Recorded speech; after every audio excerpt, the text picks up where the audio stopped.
Ladies and gentlemen, you may think that sentences such as this, or even this, or perhaps this, sound fantastic in English. Well, you'd be wrong.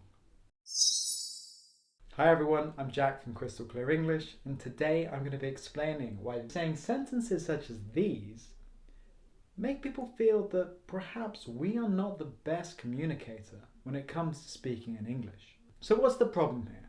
Well, it's simple. In English, there are 4 verbs: think, believe, suppose, and imagine. Now, when you use these 4 verbs in a sentence, and that sentence contains a negative, you need to make sure that you bring that negative to the front of the sentence. Let me give you an example. Ella cree que él no vendrá. You could also say, ella no cree que él venga. And you think, yeah, they're both fine. And this doesn't work in English. For example, if we say that sentence, you might want to say, she thinks that he won't come. Now, yes, this is grammatically perfect, but it is not what people say in English, because the negative is at the end of the sentence.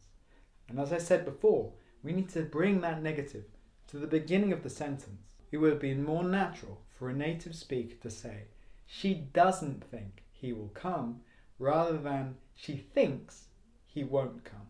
So let's change some sentences together. He thinks it won't matter would become he doesn't think it will matter.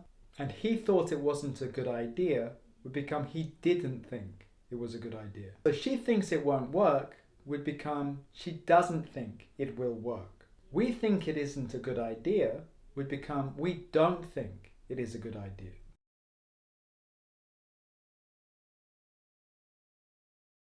They suppose it won't happen would become she thinks it won't work would become.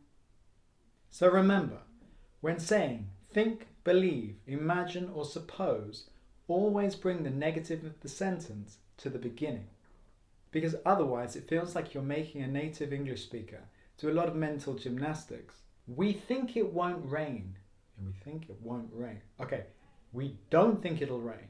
Then just say that.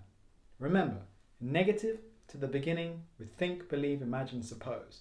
I hope this helps. If you found this useful, please support our channel by liking and subscribing, and I'll see you in the next video.